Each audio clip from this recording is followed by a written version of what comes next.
नमस्कार.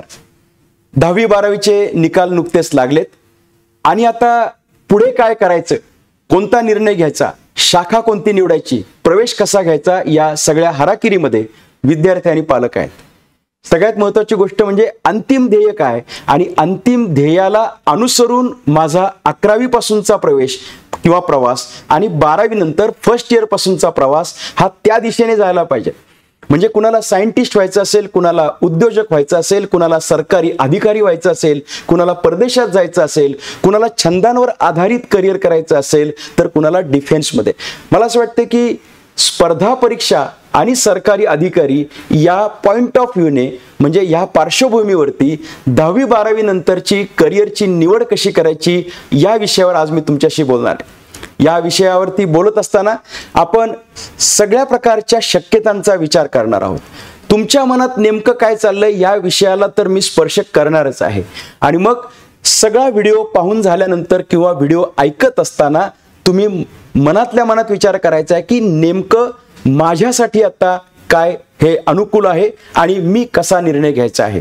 कारण थेटपणे असं सांगता तर येतच नाही की तू हे कर किंवा ते कर. प्रत्येक विद्यार्थ्याची केस वेगळी आहे. चला तर आपण पाहूयात.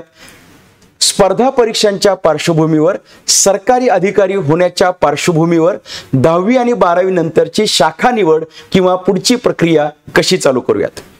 अनेकदा विद्यार्थ्यांना असं वाटतं की अमुक एक शाखा आम्ही घेतली तर ती स्पर्धा परीक्षांच्या दृष्टीने योग्य राहील. याच वेळीस विद्यार्थ्यांच्या मनामध्ये दुसरा हा मुद्दा देखील असतो की स्पर्धा परीक्षांचं जर आमचं काम झालं नाही, आम्हाला पोस्ट निघाली नाही, आम्ही सरकारी अधिकारी झालो नाही, तर प्लॅन बी कोणता असला पाहिजे. एकाच वेळीस दोन दगडांवर पाय ठेवण्याच्या या प्रक्रियेमध्ये विद्यार्थ्यांची कन्फ्युजन लेवल वाढत जाते, त्यांची संदिग्धता वाढत जाते आणि म्हणून पालक देखील काहीच करू शकत नाही. काउन्सिलरला सुद्धा प्रत्येक विद्यार्थ्याला वेगवेगळं सांगावं लागू शकतं अशी परिस्थिती आहे. म्हणून आपण व्हिडिओ केलाय. 10वी-12वीचा निकाल लागलाय. आता निकाल लागल्यानंतर अर्थातच 10वीचा निकाल लागल्यानंतर 11वीची प्रवेश प्रक्रिया, याच्यामध्ये सायन्स घेऊ की कॉमर्स घेऊ की आर्ट्स घेऊ अशा पद्धतीचा मुद्दा. अर्थात डिप्लोमा बद्दल काय करायचं ते मी नंतर सांगणार आहे. 12वी झाल्यानंतर मग सायन्स असेल तर engineering, medical, pharmacy, architecture, hotel management, defence मधलं करिअर अशा पर्यायांची शक्यता आणि परत स्पर्धा परीक्षेवरती लक्ष. कॉमर्स झाल्यानंतर बीकॉम तर करायचंच आहे, पण chartered accountant, company secretary, CFA, CMA, MBA finance, बँकिंगच्या परीक्षा असं सगळं करताना परत स्पर्धा परीक्षावरती लक्ष ठेवायचंय आणि ती तयारी तर लवकरात लवकर चालू करायची आहे. आर्ट्स घेतल्यानंतर मग BA घेतोय आपण, पण BA घेतल्यानंतर LLBचा विषय ठेवायचा आहे की 12वी पासून इंटिग्रेटेड LLBचा विषय ठेवायचा आहे की मग MSW म्हणजे BSWच्या माध्यमातून MSW. काही जण MBAचा विचार करतील, त्यासाठीची आधीची तयारी. पण हे सगळं करत असताना प्लॅन बी किंवा प्लॅन ए हा स्पर्धा परीक्षा राहणार असेल तर आता आम्ही नेमका फोकस कसा ठेवायचा आहे. एका बाजूला काही लोक सांगतात की फोकस ठेवा म्हणजे यश मिळेल. अमुक एका ठिकाणी एकच काम जर आपण अनेकदा करत गेलो तर आपली त्याच्यातली एक्सलन्स लेवल वाढते. म्हणजे स्पर्धा परीक्षा करायची तर आर्ट्स घेऊयात असा एक विचार प्रवाह आहे. ऐकणाऱ्या मुलांमध्ये आणि पालकांमध्ये हा विचार प्रवाह निश्चितपणे त्यांनी चर्चेच्या पटलावरती घेतलेला असणार आहे. आर्ट्स घेतल्यानंतर फायदे काय, आर्ट्स घेतल्यानंतर तोटे काय, लगेच चालू करूयात मुद्द्याला. जर आपण आर्ट्स विषय घेऊन स्पर्धा परीक्षांची तयारी करणार असू, 11वी म्हणजे 10वी नंतर साठीच्या मुलांसाठी सांगतोय, 12वी नंतरच्यांसाठी सांगतोय की समजा BAचं पहिलं वर्ष, BA फर्स्ट इयर काय करूयात, कसं होऊ शकतं. 11वी जर आपण आर्ट्स घेणार असू आणि जर स्पर्धा परीक्षांची आपण एक तयारी करणार असू, मी तर म्हणेल की स्पर्धा परीक्षांची तयारी तर लवकरात लवकर करायची आहे, ॲज अर्ली ॲज पॉसिबल. ऐकणारे सगळे विद्यार्थी 10वी नंतर त्यांनी सायन्स, कॉमर्स, आर्ट्स घेऊ, 12वी नंतर मगाशी सांगितलेला कोणताही करिअरचा मार्ग निवडू देत, पण तयारी मात्र आता लगेच चालू करायची. आजपासून तयारी करायची, उद्यापासून तयारी चालू करायची, आता थांबायचं नाही. कारण आता लवकरात लवकर तो विषय आपल्याला संपवायचा आहे. मग या दृष्टीने जात असताना जेव्हा 11वीचा आपण प्रवेश घेतोय आर्ट्ससाठी, तेव्हा फायदे काय होतील. फायदा नंबर 1 असा होणार आहे की आता 11वी-12वीची 2 वर्ष आणि BAची 3 वर्ष, ही 5 वर्ष मिळणार आहेत आपल्याला UPSC, MPSC किंवा अन्य परीक्षांच्या तयारीसाठी. क्लिअर कट 5 वर्षांचा मोठा कालावधी मिळणार आहे. हा फायदा होणार आहे NCERTच्या पुस्तकांच्या वाचनाच्या तयारीसाठी. आपण ज्याला 0 लेवलची प्रिपरेशन म्हणतो, की पहिल्यांदा NCERT 6वी ते 12वी मुखोद्गत झालंय आणि मग त्या तयारीनुसार आपण बेसिक पुस्तकांकडे गेलोय आणि मग त्यानंतर आपण अप्लाइड पुस्तकांकडे गेलोय, स्पेशलाइज पुस्तकांकडे गेलोय आणि त्यानंतर मग आपण प्रश्नपत्रिका सोडवायला सुरुवात केली. 5 वर्षांचा मोठा कालावधी आर्ट्सच्या विद्यार्थ्यांना मिळणार आहे आणि या माध्यमातून या विद्यार्थ्यांनी जर खरोखर टाइमपास न करता आर्ट्सचं आपण त्या म्हणू की संधीचं सोनं जर करायचं ठरवलं, तर एका बाजूला तुमच्या अभ्यासाचे विषय काय असणार आहेत, इतिहास, भूगोल, इकॉनॉमिक्स, पॉलिटिकल सायन्स, राज्यघटना, या सगळ्या विषयांचा अभ्यास करता करता तोच भाग जनरल स्टडीजला असल्यामुळे आपल्याला खूप सोपं जाणार आहे. त्याला एक शब्दप्रयोग आहे, ताटात सांडलं काय आणि वाटीत सांडलं काय. या दोन्ही केसमध्ये आर्ट्सचा विषय आपल्यासाठी स्पर्धा परीक्षांच्या अनुषंगाने अत्यंत उत्तम ठरू शकतो. हे तर आता कागदावरचं चित्र आहे. आणि मग या पद्धतीने आपण जर गेलो आणि खरोखरच आपलं नशीब असेल, आपले प्रयत्न सिद्धीस आले, आपण त्या पद्धतीने रचना लावली अभ्यासाची, सगळ्याच गोष्टी जुळून आल्या, तर आपण MPSCच्या माध्यमातून डेप्युटी कलेक्टर, DYSP, तहसीलदार प्रांत होऊ शकतो. UPSCच्या माध्यमातून IAS, IPS, Indian foreign service पासून अनेक प्रकारच्या परीक्षा यांच्यामध्ये जाऊ शकतो. असं जर झालं तर तुम्ही निश्चितपणे म्हणताल आर्ट्स घेण्याचा निर्णय योग्य झाला. पण 5 वर्षांच्या अलीकडे असताना आपण हा पण विचार करू शकतो की बाबा रे, हे जर आपल्या हातात नाहीये, 14 लाख विद्यार्थी बसतात, 1000, 1100, 1200 तर UPSCचा आकडा आहे आणि या परिस्थितीमध्ये जर नाही झालं तर काय, अशी एक शंका मनात येते. मला आठवतं एकदा मी एका विद्यार्थ्याला विचारलं होतं परीक्षेचा अभ्यास करणाऱ्या, की यावर्षी फार कमी जागा आहेत, तर तू कशाला अभ्यास करतोस, जरा मी मुद्दामून त्याचं टेस्टिंग करायचं ठरवलं. तो विद्यार्थी सुद्धा तयारीचा, स्पर्धा परीक्षा मनापासून तयार करणारा, इग्नायटेड माइंड्स होते त्याचे. तो उभा राहिला, माझ्या नाकापाशी पार अगदी बोट आणला आणि म्हणाला, सर एक जरी जागा असली ना तरी ती माझी आहे. मी म्हंटल बाबा, अशा पद्धतीची मानसिकता असू दे. आता अशी मानसिकता असलेला विद्यार्थी घाबरत नाही, त्याच्या मनात शंका येत नाही, तो द्विधा मनस्थितीत जात नाही, कन्फ्यूज होत नाही, तो दुसरा विचारच करत नाहीये. तो म्हणतोय आर्ट्स घेतलंय, हे आर्ट्स मला अधिकारी होण्यापर्यंत घेऊन जाईल. आणि मग ज्यांच्या मनामध्ये मात्र ही साशंकता आहे, आर्ट्स घेतले नाही झालं तर काय, आता त्यांच्याबद्दल बोलूयात.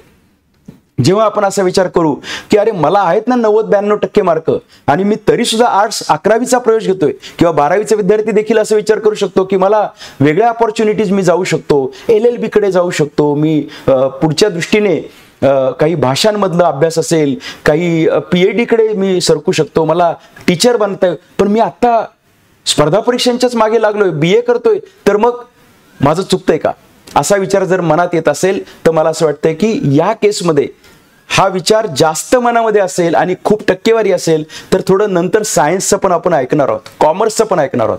पण तरी सुद्धा मी असं म्हणेल की जर प्लॅन बी चा विचार करणार असू तर प्लॅन बी मध्ये आर्ट्स शाखेमध्ये कमर्शियल करिअरची संख्या जरी मर्यादित असली तरी सुद्धा ती आपण नंतर विचारात घेऊ शकतो की आपल्याला अपॉर्च्युनिटीज क्रिएट करता येतील. सायन्समध्ये प्लॅन बीच्या दृष्टीने आपल्याला फार सोयीस्कर गोष्ट आहे, कारण इंजिनिअरिंग, मेडिकल, फार्मसी, आर्किटेक्चर याचे स्वतंत्र प्लॅन्स हे फायनान्शियली व्हायबल, अगदी सोपे असलेले, म्हणजे सहज उपलब्ध असलेले आहेत. त्यामुळे आर्ट्सचा विद्यार्थी प्लॅन बीचा विचार करून दचकू शकतो आणि कदाचित निर्णय कॉमर्सकडे किंवा सायन्सकडे घेऊ शकतो. आता मी आर्ट्समधल्या प्लॅन बीच्या दृष्टीने चर्चा करायच्या आधीच आता कॉमर्सकडे वळतोय. त्याचं कारण आधी एकदा मला याचे पॉझिटिव्ह पॉईंट सांगू देत आणि मग निगेटिव्ह पॉईंट सुद्धा त्याच्याबरोबर मला चर्चा करताना कंपॅरिझन करता येऊ शकेल आणि तुम्हाला ठरवता येऊ शकेल की आता समजा 10वीला आर्ट्स घेतलं, 10वी नंतर तर मला 5 वर्ष मिळणार आहेत, अभ्यास तोच असणार आहे जो जनरल स्टडीज मध्ये होता, वेळ भरपूर मिळणार आहे आणि त्या अनुषंगाने माझी तयारी ही परिपूर्ण क्वांटिटी आणि क्वालिटीच्या भाषेमध्ये होणार आहे. ऑप्शनल विषयासाठी सुद्धा अडचण नाही, ज्या ज्या केसमध्ये ती तशी प्रोव्हिजन असते. आता आपण कॉमर्सचा जर विचार केला तर हा विद्यार्थी जरा प्लॅन बीच्या अडचणीतून जरासा अलीकडे येतोय, म्हणजे याला प्लॅन बी मध्ये chartered accountancy, company secretary, CMA, MBA finance वगैरे अशा ऑपॉर्च्युनिटीज दिसत आहेत. तो बँकिंगच्या परीक्षा पण देणार आहे. पण आता आपण विचार करूयात की कॉमर्सचा अजून काय उपयोग होईल. Compared to engineering, compared to science मधले प्रॅक्टिकल्स, कॉमर्सच्या विद्यार्थ्याचा वेळ तुलनेने कमी जाणार आहे. आर्ट्सच्या बाबतीमध्ये जरासा जास्त जाणार आहे. आर्ट्सची जर तुलना केली BCom वाल्याची, 12वी वाल्याची, तर आर्ट्सपेक्षा जास्त वेळ त्याचा जाईल कदाचित कॉलेजमध्ये त्याच्या नियमित प्रक्रिया करण्यासाठी. पण सायन्सपेक्षा तो वेळ कमी असेल. बरं, कॉमर्सच्या शिक्षणामध्ये खूप डिफिकल्ट असलेला स्पर्धा परीक्षांमधला एक विषय जो आहे तो आहे इकॉनॉमिक्स सारखा विषय. इकॉनॉमिक्स सारखा विषय ज्याला फायनान्सचं टच आहे, ज्याला कॉमर्सचं टच आहे, असा जो अभ्यास आहे, हा अभ्यास या विद्यार्थ्यांचा 11वी-12वी मध्ये तयार होणार आहे. म्हटलंच तर बीकॉमच्या 3 वर्षांमध्ये सुद्धा हे विद्यार्थी अशा जसं की 5 इयर्स प्लॅनिंग नावाचा जो पार्ट असेल, बजेट नावाचा पार्ट असेल, ऑडिट, या सगळ्या विषयांमध्ये कॉमर्सचा विद्यार्थी जरा एक पाऊल पुढे असणारे सायन्सवाल्यांपेक्षा किंवा आर्ट्सवाल्यांपेक्षा. त्यामुळे कॉमर्सचा मार्ग कदाचित मी म्हणेल की मध्यम मार्ग जाऊ शकतो, की त्याला काही संधी आहेत, पण त्या काही संधींमध्ये एक अडचण आहे, त्या संधींमध्ये प्रेडिक्शन करता येणार नाहीत अशा संधी आहेत. जसं की चार्टर्ड अकाउंटन्सी 3 स्टेजेस आहेत, अवघड आहे. स्पर्धा परीक्षांप्रमाणेच त्याची सुद्धा रचना आहे आणि दोन मोठ्या स्पर्धा आपण अंगावर घेऊ शकत नाही. एका बाजूला UPSC किंवा MPSC आणि दुसरी स्पर्धा म्हणजे चार्टर्ड अकाउंटन्सीची. 2 मोठे गोल्स भयंकर अवघड आहे. त्यामुळं CA असेल, CS असेल, कंपनी सेक्रेटरी, तिथे पण संधी आहेत. कंपनी सेक्रेटरीच्या माध्यमातून तुला लॉ कळतंय, कॉमर्स पण कळतंय आणि मग तू एक्झिक्युटिव्ह बोर्डमध्ये, बोर्ड ऑफ डायरेक्टर्समध्ये किंवा लीगल कामांमध्ये ऑर्गनायझेशनच्या उपयोगाला येऊ शकतो. ही संधी तुला मिळणार आहे, पण तुझं मूळ स्वप्न तर स्पर्धा परीक्षा आहे आणि म्हणून त्याचा कदाचित उपयोग होऊ शकतो, परंतु ते पण 3 स्टेजेसमध्ये.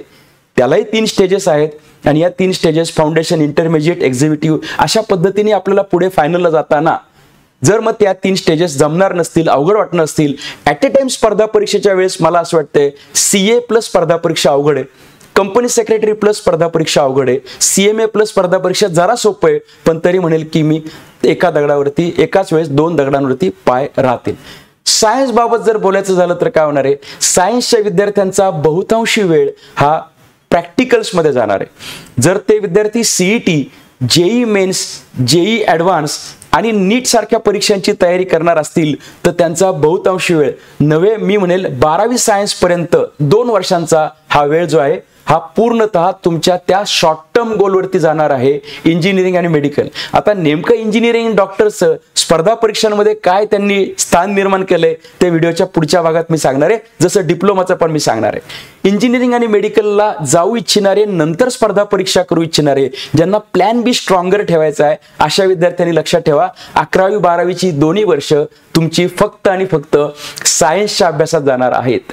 म्हणजे तुम्हाला इतिहास, भूगोल, economics, political science, constitution of India या गोष्टींकडे दुर्लक्ष होणार आहे.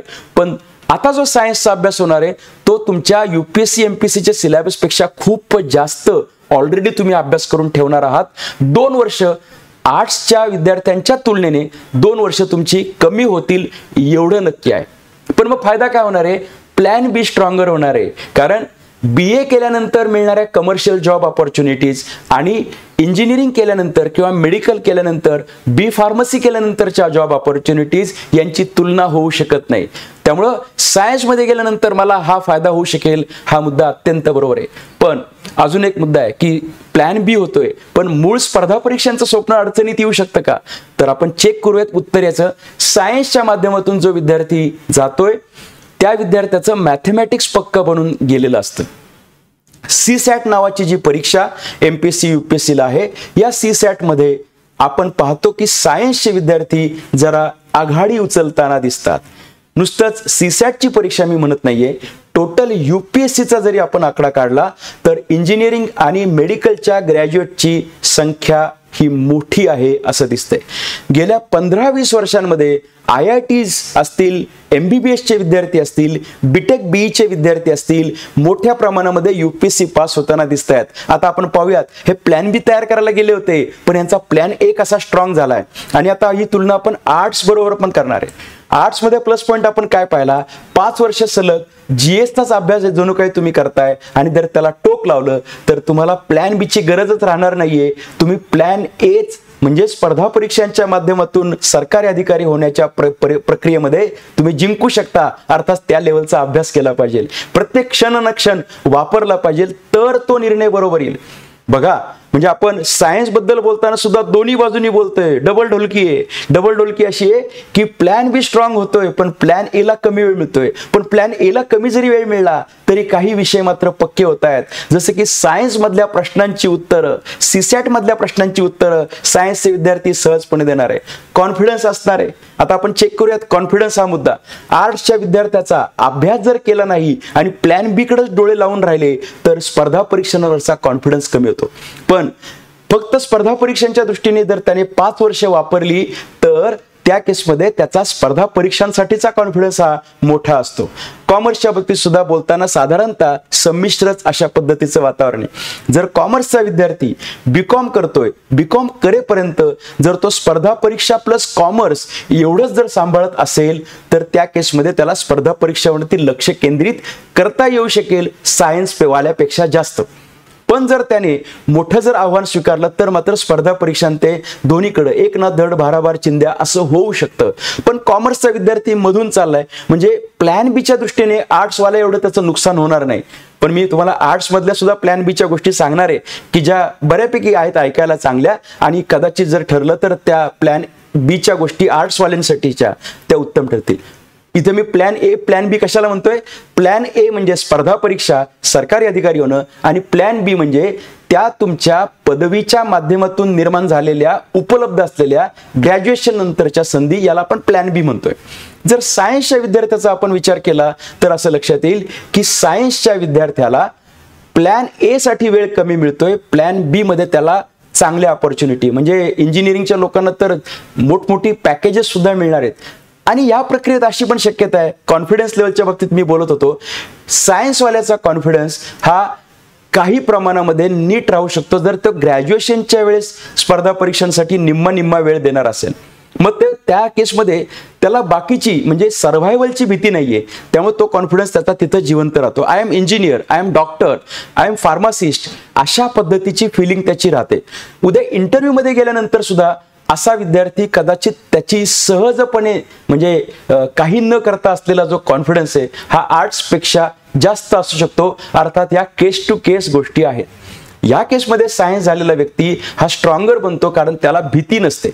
पण सिंहगडावरती जेव्हा युद्ध झालं, म्हणजे आपण जे कोंढाण्याचं म्हणतो की दोर कापून टाकलेत आता जिंकू किंवा मरू, अशा पद्धतीची फिलिंग जर आर्ट्सवाल्यांनी केली BA करताना, तर मी असं म्हणेल की कॉन्फिडन्स लेवलचा विषयच नाही, तो विद्यार्थी आर्ट्सचा विद्यार्थी देखील यश मिळू शकतो.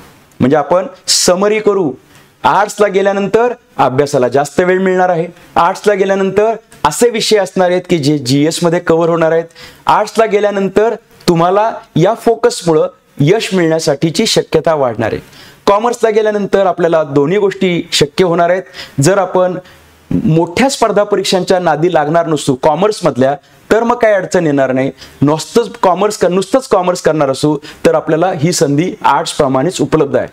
सायन्सच्या बाबतीमध्ये जर बोलायचं झालं तर सायन्समध्ये प्लॅन बी हा स्ट्रॉंगर बनणार आहे, परंतु प्लॅन ए साठी वेळ कमी असणार आहे. असं जरी असलं तरी मॅथेमॅटिक्सच्या माध्यमातून असलेली बौद्धिक क्षमतेची वाढ, त्याच्यामुळे असलेली मॅथेमॅटिक्सच्या गणितांची सहज सोपेपणा सुटण्यामध्ये आलेला, आणि या सगळ्या प्रक्रियेतून जर त्यांचाच एखादा विषय जर ते पक्का करणार असतील आणि इंटरव्ह्यूच्या प्रक्रियेमध्ये ते अत्यंत कॉन्फिडेंटली उत्तर देणार असतील तर सायन्सला तो फायदा मिळू शकतो असं चित्र आहे. आता अजून एक विचार करूयात. आर्ट्सवाल्या विद्यार्थ्यांना ज्यांना इतिहास, भूगोल आणि अन्य विषय आहेत त्यांना सायन्सचं नॉमेनक्लेचर कळणं GS मधलं जरासं अवघड जातं. कॉमर्स मधल्या विद्यार्थ्यांना इकॉनॉमिक्स सोपं जातं, परंतु सायन्स अवघड जातं. आणि सायन्स मधल्या विद्यार्थ्यांना त्यांचा जो बॉटनी, झूलॉजी, फिजिक्स आणि केमिस्ट्रीचा जो भाग आहे तो अत्यंत सोपा जातो. पण सायन्सचा फायदा अजून एक राहतो, ते म्हणजे आर्ट्स मध्ये असलेल्या गोष्टी ते सहजपणे अवांतरपणे वाचून समजू घेऊ शकतात. सायन्सच्या विद्यार्थ्याला इतिहास समजू शकतो, पण इतिहासाच्या विद्यार्थ्याला फिजिक्स समजेल का याबद्दल आपल्याला सांगता येत नाही. अर्थात हे फिजिक्स जरा जास्त कडक लेवलचं नसतं, ते सोपंच असतं, पण हे विचारात घेण्यासारखं आहे. अजून एक मुद्दा आपण लक्षात घेऊयात. सायन्सला गेल्यानंतर जरा प्लस पॉईंट काय ते पाहू. 800 पण प्लस पॉईंट आपण पाहिलेत आणि अजून आपण काही पाहणार आहोत. सायन्सचे जरा वेगळे प्लस पॉईंट मला प्लॅन बी संदर्भातले आणि प्लॅन ए संदर्भातले सांगायचे. जसं की UPSCच्या परीक्षेला आपण बसतो, सिव्हिल सर्व्हिसला, इंजिनिअरिंगच्या विद्यार्थ्यांना, त्याचबरोबर बॉटनी, झुलॉजी असे विषय असलेल्या लोकांसाठी इंडियन फॉरेस्ट सर्व्हिस साठीची अपॉर्च्युनिटी उपलब्ध असते. ही एक चांगली संधी आहे. ही संधी आर्ट्स मधल्या एखाद्या शाखेतल्या विद्यार्थ्यांसाठी उपलब्ध आहे, बाकी सगळ्यांसाठी नाही. त्यामुळे सायन्सचा हा खूप मोठा फायदा आहे. इंजिनिअरिंगच्या विद्यार्थ्यांना UPSCचीच इंडियन इंजिनिअरिंग सर्व्हिस नावाची पण परीक्षा देता येते. त्यासोबत त्यांना गेट नावाची परीक्षा देऊन एमटेकला जाता येतं. अभ्यास वायाला जात नाही. त्याचबरोबर CSATची तयारी करणाऱ्या लोकांना आता CATची परीक्षा इंडियन इन्स्टिट्यूट ऑफ मॅनेजमेंटची देणं सोपं जातं. या अर्थाने जर आपण पाहिलं तर काही परीक्षांमध्ये जसं की डिफेन्ससाठी असलेल्या CDS परीक्षेसाठी जास्तीत जास्त सायन्स आणि इंजिनिअरिंगच्या विद्यार्थ्यांना अपॉर्च्युनिटी मिळताना दिसतात, कारण ते एलिजिबिलिटी क्रायटेरियामध्ये आहे. आणि म्हणून तिथे आर्ट्सच्या विद्यार्थ्यांना या स्पर्धा परीक्षा प्लॅन A मधल्या सुद्धा काही गोष्टींमध्ये कुचंबना होताना दिसते. अर्थात सगळ्यात मोठा प्लस पॉइंट आर्ट्ससाठी आहे तो म्हणजे 5 वर्ष सलग अभ्यास करायची संधी मिळते. आपण सगळ्याच बाजू प्लस आणि मायनस पाहतोय. तुम्ही म्हणताल की तुम्ही दोन्ही सांगताय, दोन्ही सांगितलंच पाहिजे. तुला काय करायचंय ते तुला ठरवायचंय. म्हणजे तुझा जो निर्णय आता आहे की 95 पडलेत म्हणून सायन्स घ्यायचंय असं नाहीये. धोरणात्मक निर्णय घ्यावा लागणार आहे. आता जर निर्णय घेतला की आर्ट्स घेतलंय तर मग मी म्हणेल स्पर्धा परीक्षा करायची ना, आता कॉन्सन्ट्रेटेड एफर्ट्स लाव आणि होईल का नाही होईल हा विचार बाजूला ठेवून 5 वर्ष तयारी कर. इंजिनिअरिंगला जातोय, मेडिकलला जातोय तर मग अर्थातच तिथल्या सुद्धा गोलवरती कॉन्सन्ट्रेट कर. शेवटी का होईना आपल्याला घमासान लढाई करावी लागणार आहे. दोन्ही अभ्यासांची NCERT पूर्ण वाचून काढावं लागणार आहे. त्याचबरोबर इंजिनिअरिंगचा पण अभ्यास करावा लागणार आहे. असं सगळं करत बसायला लागलं. कॉमर्सवाले विद्यार्थ्यांना जो मगाशी मी उल्लेख केला होता फायदा, तो म्हणजे जशा या स्पर्धा परीक्षा तुम्ही देताल UPSC MPSCच्या तशाच पद्धतीने बँकिंगच्या परीक्षा, अजून अन्य काही परीक्षा तुम्हाला देता येणार आहेत, ज्या एक प्रकारे अभ्यासात अभ्यास अशा स्वरूपाच्या असणार आहे. आता मगाशी मी म्हटलं होतं की इंजिनिअरिंग आणि मेडिकल वाल्यांचं काय एकूण या स्पर्धा परीक्षांमध्ये चित्र आहे, तर गेल्या 15 वर्षांमध्ये जास्तीत जास्त विद्यार्थी हे पास होताना दिसतात. कदाचित कमी वेळामध्ये जास्त अभ्यास करणं, इफेक्टिव्हली पेपरचं लिखाण करणं, इंटरव्ह्यू सारख्या गोष्टींची तयारी असणं, सतत कृतिशील असण्याची सवय इंजिनिअरिंग किंवा मेडिकल किंवा काही शाखाच्या विद्यार्थ्यांना लागते. याचा UPSCला फायदा होतो का? आणि पुन्हा पुन्हा जो मुद्दा मी चर्चेत आणला तो म्हणजे कॉन्फिडन्स लेव्हल. ही सुद्धा जर सायन्समध्ये तयार होत असेल, विकसित होत असेल तर कदाचित तो विचार आपण करू शकतो. आता अजून एक मुद्दा, जो शेवटचा मुद्दा मी म्हणेल आणि मग त्यानंतर आपण जरासं तुमच्यासाठी कन्क्लूड करूयात. तो मुद्दा असा होता की आर्ट्ससाठीचा प्लॅन B काय आहे. आर्ट्ससाठीचा प्लॅन B आहे. आधी का नाही सांगितला? कारण तो आधीच सांगितला तर तुम्ही मग हुरळून जातात. खरं तर BA झाल्यानंतर आपण ज्या पद्धतीने LLB करू शकतो, त्याचबरोबर पत्रकारितेचा अभ्यास करता येतो. आपण MSW सारखा कोर्स करू शकतो आणि त्याही पुढे जाऊन मी असं म्हणेल की आपण BA झाल्यानंतर MBA सारख्या कार्यक्षेत्राकडे जाऊ शकतो, जे व्यावसायिक आणि कमर्शियल कार्यक्षेत्र आहे. असं बोललं जातं की आर्ट्समधून व्यावसायिक करिअरच्या अपॉर्च्युनिटी अजिबात नाहीत.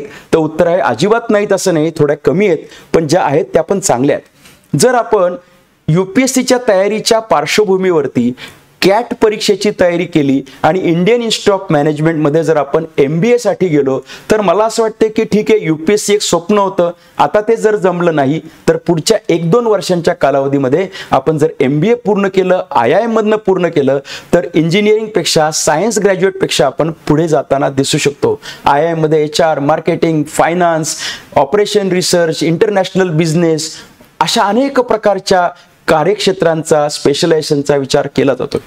परदेशात जाण्याची संधी तर आर्ट्स, कॉमर्स, सायन्स आणि सायन्स मधल्या इंजिनिअरिंग, मेडिकल, आर्किटेक्ट सगळ्यांसाठी, म्हणजे सगळ्याच्या सगळ्या संधी बंद होतात असं होत नाहीये. BA करतोय म्हणजे मला फक्त एवढंच आहे असं पण नाहीये.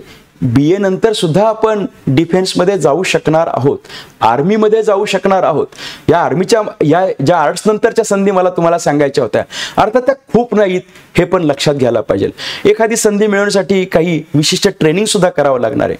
तसं ट्रेनिंग, जसं की आपल्याला कम्प्युटर्समध्ये जायचं असेल तर आपण एखादा कोर्स करू शकतो आणि त्या कोर्सच्या माध्यमातून आर्ट्स नंतर सुद्धा आपण तिकडे प्रगती करू शकतो. आपण आर्ट्स नंतर अजूनही काही कार्यक्षेत्रांमध्ये जाऊ शकतो, ज्या कार्यक्षेत्रांमध्ये आता मोठ्या अपॉर्च्युनिटी आहेत, जसं की उद्योजकतेसारखं कार्यक्षेत्र आहे.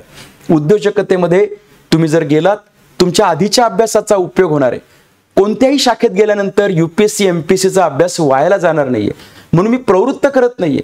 मी तर हे पण सांगणार आहे की या केसमध्ये स्पर्धा परीक्षा जर तुम्हाला अडथळीता वाटत असेल तर प्लॅन बीलाच प्लॅन ए बनवून ते आहे ते मिळाले ते सुखात राहू असा सुद्धा विचार करणारे विद्यार्थी असतात, असा सुद्धा विचार करावा लागेल. आर्ट्स नंतर असलेल्या पूर्वीच्या पॉप्युलर संधी ज्या होत्या DED BEd मास्टर डिग्री नंतरचं सेटनेटची परीक्षा आणि PhD सारखा ऑप्शन हा आता तुलनेने श्रिंक झालाय. त्याच्यामध्ये काही अडचणी निर्माण झालेल्या दिसत आहेत, संख्या कमी झाली आहे तिकडे लोकांची जाण्याची, जरा विश्वास कमी झालाय, पण तरी सुद्धा मी म्हणेल की ती अपॉर्च्युनिटी आहे. आर्ट्स नंतर आपण तिकडे जाऊ शकतो. MSW सारखा कोर्स, MBA HR सारखा कोर्स करून आपण CSR मध्ये काम करू शकतो, वकील होऊ शकतो, हे तर आधीच सांगितलंय. थोडक्यात असं आहे की सायन्स कॉमर्स आर्ट्स याच्यामध्ये असलेल्या पुढच्या संधी पण पाहाव्या लागतील. यातली फिजिबिलिटी मला कोणती योग्य आहे, मी घाबरून जाईल का आर्ट्स घेतल्यानंतर की नंतर दुसरं काही मिळाल्यानंतर काय होईल. मी सांगितलंय तुम्हाला काय आहे, पण तरी सुद्धा भीती वाटते का. मग बाबा विचार करताना जपून विचार कर आणि आत्ता 11वीतला निर्णय योग्य घे. सायन्स करताना असं वाटेल का माझा वेळ वायाला जातोय, तुलनेने मी इकडे स्पर्धा परीक्षांची तयारी केली असेल. समजून घे स्वतःला. स्वचा शोध खूप महत्वाचा आहे. म्हणजे मला ह्यातलं नेमकं काय जमणार आहे, मी ॲट अ टाइम दोन्ही गोष्टी करू शकतो, मोठ्या गोष्टी करायला हरकत नाही. या दोन गोष्टी करता येत नसतील तर मग आर्ट्स चालेल का, करता येत असतील तर सायन्स सारखा ऑप्शन चालू शकेल का. मनाने उभारी घेण्याचं जर बंद केलं तर कदाचित आर्ट्समध्ये गेल्यानंतर फ्रस्ट्रेशन येऊ शकेल का. सायन्समध्ये अनेक अपॉर्च्युनिटी आहेत, त्यांच्या मोहजाळात अडकून माझं प्लॅन ए म्हणजे सरकारी अधिकारी होण्याचं स्वप्न भंग पाहू शकेल का. अशा अनेक गोष्टींचा विचार करायला लागेल. गाडी विकत घेणं हा निर्णय जर असेल तर गाडी धडकल्यानंतर निर्णय चुकला असं म्हणू शकत नाही आपण. त्यामुळे आर्ट्स घेताय का कॉमर्स घेताय का सायन्स घेताय हा निर्णय कोणताच चुकीचा नाहीये. याच्यानंतर एक्झिक्युशन कसं करताय ते जास्त महत्वाचं आहे. म्हणजे आर्ट्समध्ये फुल फोकस ठेवायचा आहे, कॉमर्समध्ये मोठी आव्हानं न स्वीकारता नुसतं पूर्ण करत स्पर्धा परीक्षा करायचं आहे. सायन्स करत असताना तो अभ्यास सांभाळून याचा सुद्धा थोडा अभ्यास चालू ठेवायचा आहे, तो दिवा विझून द्यायचा नाहीये. अशा सगळ्या गोष्टींचा विचार करत करत येणारी 4, 5, 6 वर्ष आपल्याला द्यायची. आणि म्हणून मी काय करू हे दुसऱ्या कुणाला विचारू नका. मला असं स्पष्टपणे वाटतंय तुम्ही स्वतःमध्ये पहा. तुम्ही पुष्कर कॅटेगरीचे विद्यार्थी असताल म्हणजे ढकलल्यावरतीच अभ्यास करताय. तसं जर असेल तर आपल्याला मोठी स्वप्न जमतील का याचा विचार निश्चितपणे करा. माझं लिखाण कसं आहे, माझं वाचन कसं आहे, मी याच्यामध्ये कमी असेल तर आता डेव्हलप होऊ शकतो का. हे शिवधनुष्य अंगावरती जे घेतोय ते चुकणार आहे हा विचार आत्ताच करू शकतो. आणि मग काही विद्यार्थी हायब्रिड डिसिजन पण घेतात. मी काउन्सिलिंग करतो तेव्हा मला असे कधी कधी डिसिजन पण घ्यावे लागतात. जसं की 11वी 12वी सायन्स करून अंदाज घे सायन्सचा, फारच आवडत असेल तर कंटिन्यू कर, आवडत नसेल तर शिफ्ट हो कॉमर्स किंवा आर्ट्सकडे, कारण सायन्स कडनं आपल्याला इकडे वळता येतं.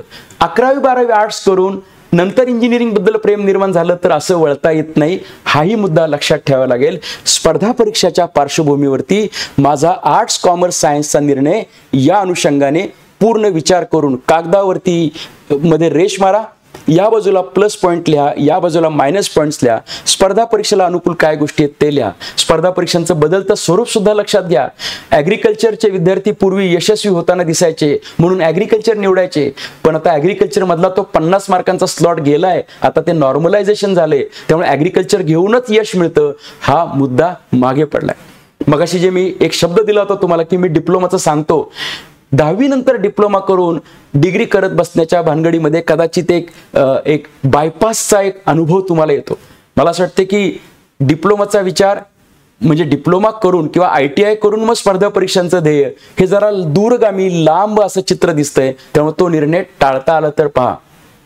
डिप्लोमा नंतर डिग्रीला जाता येतं, डिग्री नंतर स्पर्धा परीक्षा करता येते, ITI नंतर डिप्लोमा करून डिग्री करता येते. पण मी सांगतोय दूरगामी लॉंग टर्म बसतोय आणि म्हणून त्याच्यातून आपण ती काळजी घेऊयात. आणि आत्ता जो निर्णय आहे तो मात्र 11वी सायन्स कॉमर्स आर्ट्सचा तुमच्या स्वतःच्या मार्कांच्या अनुभवाने, तुमच्या स्वतःच्या विषयांच्या आवडीनुसार नक्की घ्यावा. इतिहास भूगोलच आवडतच नाही अजिबात, इकॉनॉमिक्स आवडतच नाहीये, मग बाळा आर्ट्सला जाऊ नकोस. जर मॅथमॅटिक्स आवडत असेल तर मग सायन्सला जा. सायन्सच्या विषयांचं हेट्रेड असेल, आवडतच नाहीये, दिलं तर नको असं वाटतंय, त्या केसमध्ये मग आर्ट्समध्ये जाऊन संधीचं सोनं कर असं मला या ठिकाणी सांगायला आवडेल. 12वीच्या विद्यार्थ्यांसाठी सुद्धा हाच मुद्दा येतो.